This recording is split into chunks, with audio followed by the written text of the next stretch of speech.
So for this week's assignment, the final assignment for the month, I decided to go back and redo my first assignment, which was basic storytelling. And so this story takes place the same time, same place as the last story did, which was where I grew up.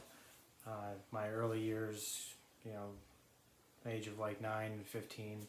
I lived out pretty much like the middle of nowhere. So out in the middle of nowhere, just surrounded by acres and acres of forest. You really have to find things to keep yourself entertained.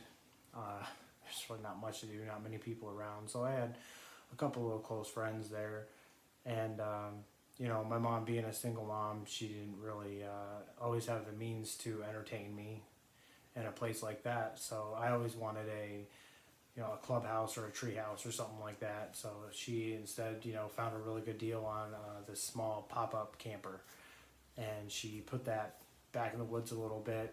It was like our little hangout spot. Me and my friends, we ran a long extension cord up to it, and I had like a little TV and a PlayStation and stuff like that. It was our little chill spot.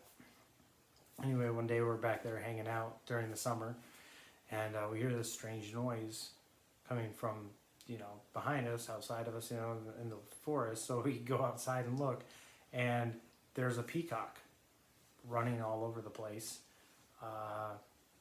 We had no idea where or how it got there, but we were like, holy crap, there's a peacock there, what do we do? And we're sitting there thinking, we're like, maybe that's someone's like exotic pet or something, or maybe it's missing, maybe there's a reward. So little kids think. I might have been probably like 11, something like that. And so we decided to take some blankets this is a big bird, so we decided to take a couple blankets and catch it. And we probably spent about 3.5 hours, the rest of daylight basically chasing this thing through brush and over a stream and through the woods, and it was insane. But we finally caught it. Didn't know what to do with it, so we put it in my camper. And it just tore up everything, freaked out, crapped everywhere. It was a giant mess, and finally told my mom. She didn't believe me, that was a great, that you had to be there for that. Or opening the camper door and seeing a peacock in there, she kind of was like, what?